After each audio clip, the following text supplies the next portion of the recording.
Hello again, everybody, and congratulations on completing lesson 2.3. Jesse here again, just summarizing the key points that we learned in the lesson so that we're nicely equipped to move on with lesson 2.4. So first of all, in lesson 2.3, what we learned was that the magnetic legs, or the magnetic instabilities, those legs of magnetism generated in the tachocline, rise to the surface through the convective zone, where they become more complex and tangled. And if we look at another one of these beautiful solar dynamics observatory sequences, we can see those legs of magnetism, those loops of magnetism trapping plasma in the corona. These things are always associated with sunspots, cool regions on the surface of the sun, occurring in approximate pairs. Now, the reason they're cooler is because the magnetic fields rising up inhibit convection. So the normal cycle of plasma rising to the surface, hot, then cooling down and sinking back down again, is prevented, it's inhibited. The plasma is trapped.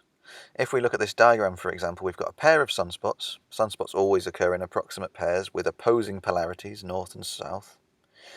And they are darker, they're cooler. We can see here that they're about 4,000 Kelvin, whereas the rest of the photosphere surrounding is 5,800 Kelvin.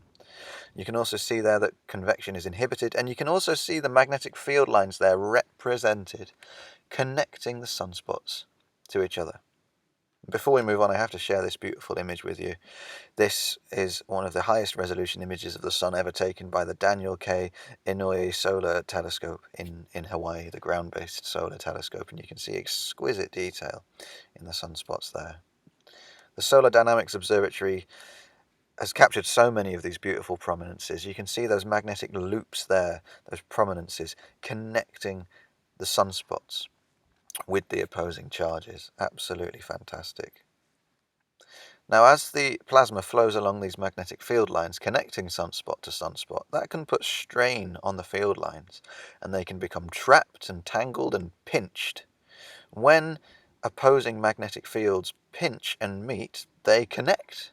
Magnetic reconnection, and when that happens, sunspots can emit a lot of energy. They can erupt.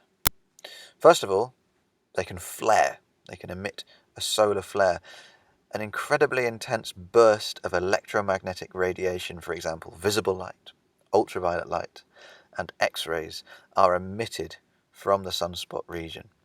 That's a solar flare.